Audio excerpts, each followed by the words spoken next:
With Wuthering Waves just around the corner, I wanted to bring you guys a new and updated tier list that goes over the strength of every Wuthering Waves character that we know as of right now. The roster at the moment is quite small, so we'll probably see some changes as new characters get added with newer synergies, but for now, here is my definitive launch tier list for Wuthering Waves. We'll make sure to update these as time goes on. There's new characters, new synergies, new content, and things added. With all that being said, my name is Braxophone. Let's get started. So the first character we'll start with is the Rover. Now we're going to talk about the Spectro Rover. Havoc Rover we don't have information on yet because the game is not officially out. This is one day before the game releases, and I don't want Kuro to come for me by talking about leaks. But I can say for Spectro Rover is actually very strong in their own little niche like subsection of the game. Spectro Rover on their outro skill has a time stop ability. This basically means that you get about 3 seconds to just wail on the enemy, do whatever you want, whether that's a active echo that does a lot of damage, or if you're just struggling because the boss moves around too much, this is really helpful for you. But on top of that, at higher sequence nodes, at sequence node 4, I believe, they get a healing ability that scales off of their attack for the whole party. This means by playing Spectro Rover, you can dish out some solid damage, but you can also have a healer on your team. Now, the healing from this character is not actually insane. They're not going to be a top tier healer or anything like that. But the whole thing is, if you are not taking a lot of damage to begin with, then you can add someone that does a little bit more damage in your third slot, which is really nice. And the time stop, like I said, is a small DPS window. Overall, I actually think Spectro Rover is probably an A tier or very high B tier. I'm going to go ahead and put them in A though. For reference, if you're wondering why this list is so short, by the way, there's not a lot of characters, and the discrepancy between the character's value is not super big right now at the start of the game. So with that said as well, if I were to put like Jiyan in A tier or something, the order doesn't actually matter. I'm actually going to put Jiyan though, this guy, in S tier. The reason is because his damage is really, just really insane. It's definitely one of the best damage dealers in the entire game, and he has AoE with his ultimate. Whenever you use his Resonance Liberation, he's basically going to be able to like sweep up enemies, carry them around, and also deal a ton of AoE. It also makes parrying very easy because he has so many hits going off and basically the circle around him that even if you miss time parrying, you're probably still gonna parry everything that comes your way. His outro and intro skill both just add a ton of damage, and this guy is just a raw arrow damage dealer, and he's really, really great at it. So he's gonna be our first S tier. Taoqi, I was really hoping that she would be like a top tier unit just because I really like her design. And she definitely has a pretty cool kit that revolves around timed parries and blocks, but in actuality and in usage, she does tend to fall a little bit short of other damage dealers, and she tends to fall short of other supports. She does have a whole shield portion of her kit, but shielding in this game is not always necessary. It depends on the skill level of the player. So like if you maybe do take a lot of damage because you're not as good at like dodging or parrying, then her value might actually go up a little bit. And that's how most shield characters in this game are going to be. However, her outro skill doesn't add a ton of value. It adds 38% skill deepen effect, which is just another multiplier. It's 1.38 times the damage that you would be doing with skills. But right now, because of how the game works, there's not a ton of characters that just get a ton of damage from their skills specifically and nothing else. And so she does kind of struggle to find like a super strong niche. However, she's definitely not terrible. I actually took F tier out because I don't even know if I would put any characters in the game in F tier because none of them stand out as like objectively the worst. So I'm gonna go ahead and put her in C tier. Let's grab Aalto. Aalto has one of my favorite designs in this game. I mean, he's so cocky in like such a stupid way. I don't know. I really like him a lot, but when it comes to damage and when it comes to supporting capabilities, there's not really a ton of support ability there. There's just the arrow damage bonus on outro, which is nice. Sorry, not arrow damage bonus, arrow damage deepen, which is nice for arrow characters. For example, if you're playing with Jiyan, like, yeah, you can get a little bit of extra stuff there. But honestly, this ability is so specific that he gets outclassed by like support units as far as outro skills go, and his damage without sequence nodes is not going to be that insane. I would say without sequence nodes, he's probably in the B tier, and with, he's debatably A tier, but it's still kind of up in the air. He just gets outshined by a lot of other characters. So I'm going to put Aalto in B tier. Definitely not bad, but like there's better options. And now we have Nahida at home. Actually, what's really funny about this character, Verina, is that she's just so incredibly busted. She's a healer that does spectro damage, and when you use her Resonance Liberation, she actually gets coordinated spectro attacks with your on-field character that are also healing. On top of that, her outro skill lasts for 30 seconds, which means that you can get everyone the bonus in your full rotation. And on top of that, it's actually a very unique ability because she gives a portion of her attack, 19% of her attack stat, plus on top of that, deepen effect for all elements. So all elements comments at once, any character can be played with Verina as long as they don't scale on like specifically HP or defense or something. They're benefiting from her outro skill a massive amount, and your entire team is. And on top of that, she heals and doing Spectro coordinated attacks. Honestly, she's too good. Yeah, because of all of that, I'm gonna put her in balanced, by the way. All right, next up is the Lion Boy himself. Oh, this one's not gonna make a lot of people happy. As far as design goes, I feel like he's A tier. In terms of how good he actually is, I'm sorry, Lion Boy mates. Yeah, I don't really know what to say about this dude other than he just does ice damage, but there's other characters that also deal glacio damage that do, in my opinion, a better job and have more team value overall. And yeah, probably one of the biggest reasons his damage is not super insane is because it takes so long to ramp up. But you only have a certain amount of field time per character if you're trying to do like normal rotations. I hope he does get a few changes because he could really use just like a faster sort of ramp up to completely filling his gauge and then getting his damage out, making it so he doesn't have to take up as much field time just to be able to get damage on par with other characters would be a really good start. But yeah, overall, I mean, his design is great. I just don't think he's like a super top tier unit. So I would probably put him in C tier, might be B tier damage wise, but I'm gonna put him down here. Let's talk about Mortefi. Mortefi.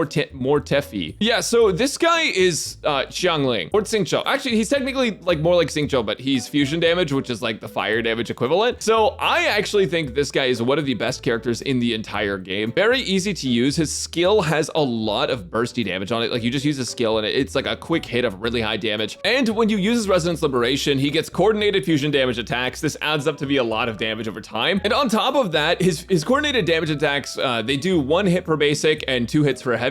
And he gains heavy deepen. It's 38% heavy damage deepen. So the next character that comes in, let's say it's Jiyan, for example, he can use heavy attacks and do a lot of damage with them. And so you can actually get more damage from Mortefi from using him with Jiyan in specific characters, but he is a very valuable character. In my opinion, one of the stronger characters in this game. I'm gonna go ahead and put him up in A tier because I don't think he's on par with some of the other units we're gonna put in S, but he's definitely one of the better characters. Next up is Yinlin. Now, I actually don't know her full release kit yet. They still have time to make changes, so I only know based off of what I played in CBT2. Yeah, honestly, she just does a lot of electro damage, and then she also gives electro damage deepen and resonance liberation deepen when you swap off of her. So if she's your first damage dealer and you swap to another damage dealer like Calcharo or something, they get buffed indirectly by her. And overall, she's just a very powerful character in terms of her damage output and in terms of the support that she provides. I do think that right now she could debatably be put in A tier just because we don't have more than one lightning damage dealer that's going to be like pretty significant. However, she does her job so well that I'm still inclined to put her in S tier, especially with the roster as small as it is. So I'm gonna put her up in S tier. Leave it to the 2 limited 5-star characters to be up in S tier. Don't worry, I'll put another one up in S tier right now. I actually think that Danji, the 4-star DPS character, the Havoc damage dealer, he's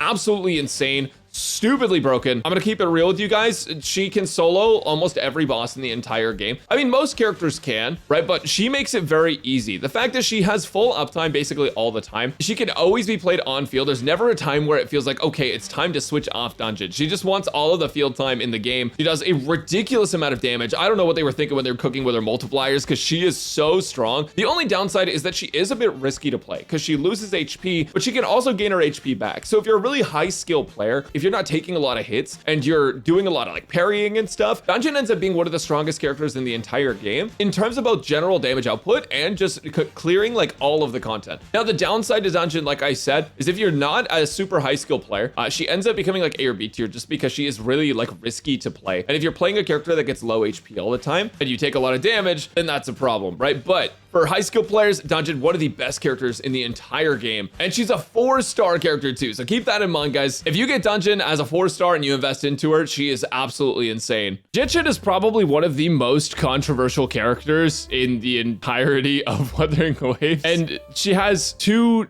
big reasons why. Well, I guess 3. The third is that she honestly just isn't that useful in the game as is right now. Her damage isn't anything to write home about. It's not bad, but it's certainly not something that like stands out as like insanely high damage. But her support capabilities also aren't like super useful either. I will say that there's something to be said for sure about having AoE grouping, and especially on her Resonance Liberation, being able to instantly AoE group a bunch of people is really nice, especially in Overwatch, world where you have lots of smaller mobs. And for high level content that's like many enemies, she can be very good. Her AoE damage can also be pretty solid. But the downside is that like a lot of the content in this game is not AoE content where you can group small mobs. A lot of the higher end Tower of Adversity might have 1 or 2 small enemies and 1 big enemy that the grouping isn't really super useful for. And the AoE damage is only really useful against, you know, AoE multiple targets. And on top of that, she has a shield, but as I've kind of always talked about, shielding in this game isn't super useful as of right now. At least with the enemies we have in the game, shielding isn't like something that you super need, because if you can just dodge, then shielding isn't necessary. And dodging and parrying is a major part of this game and the skill ceiling for this game. So I'm gonna put her in B tier, and I guess I'll see you guys on Reddit. I have a feeling some people are gonna get mad because there's like a bottom tier down here, so I'm just adding an F tier that nobody's gonna be in yet. And I'll probably also get people mad at me for not putting anyone in F tier, but look, I'm gonna be honest, everyone's like pretty decent. There hasn't been like an objectively worse character in the game yet, at least from what I've tested. So let's talk about Calcharo. I thought his name was better as Kakarot. I thought that was sick. It is what it is. Calcharo is actually a lot better than I gave him credit for a long time ago. He's not actually that complicated to play, and he did get a few changes from the closed beta test to release, and because of that, he ends up being like a pretty strong character. He's the best pairing at the moment for Yinlin, and his damage output is really solid. So I'm gonna put him in A tier for now. Yeah, he's just up there. He's just really good. I mean, that is what it is. And another standard 5-star that is pretty dang good is actually Encore. Now, Encore is a fusion DPS, but she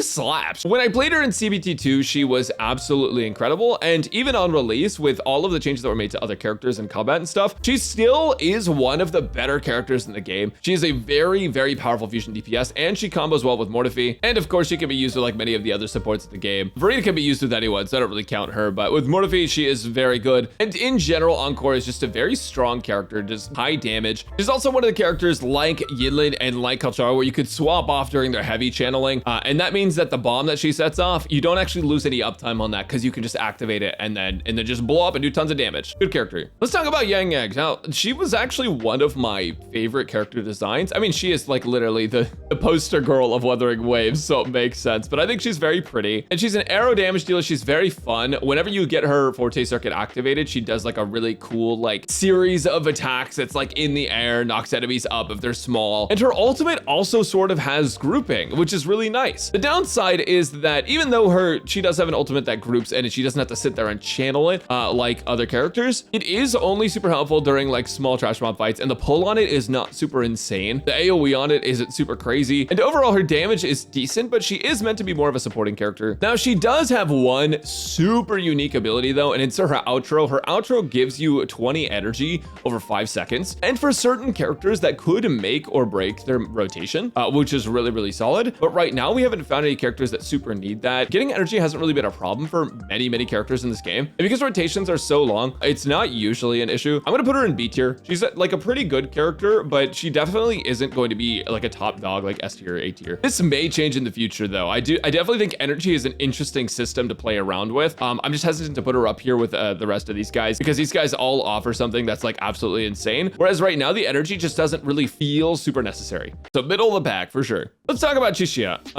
Honestly, Chixia, she's fine. She's decent. She's a fusion damage dealer, but the problem is we already have a character that's a fusion damage dealer that's like really insane, and then we already have a sub DPS that's really insane. And this is a standard 5-star. Now, obviously, Chixia is going to be free, so you can build her if you want, but if you do eventually get Encore, who I would argue is one of the better pull targets for the 5-star selection banner, she becomes less relevant. She does at S6 though give your team basic attack damage bonus, so that's pretty good, but right now I can't really find a place to fit her into a team where she would be a top tier unit. You could fit her with Morphe and then like maybe Verina of Morphe, but it's just the problem like Encore is always going to be better, so I'm going to go and put her in B tier as well. Last 3, let's talk about Yuanwu. So this guy, Discord mod here, I like him a lot more after hearing his JP voice. I think he's kind of cool. So Yuanwu basically, I guess he's more like Fischl then. Basically just does electro damage over time, kind of like as you do attacks on your other characters. He also is a shielder, and that's one of the reasons why I don't feel like he's like a top unit is because, like I said, shielding is like not super useful. This is with his sequence node specifically, he gets the shield. I should specify that because I don't want anyone to be like, he's not a shielder. That's true, not until he has sequence nodes. But his damage is actually pretty significant. The amount of damage that he adds to the fight is really good. And overall, he's one of the few sub DPS characters we have in this game. Sub DPS are actually very important to this game because it's like you have very long rotations.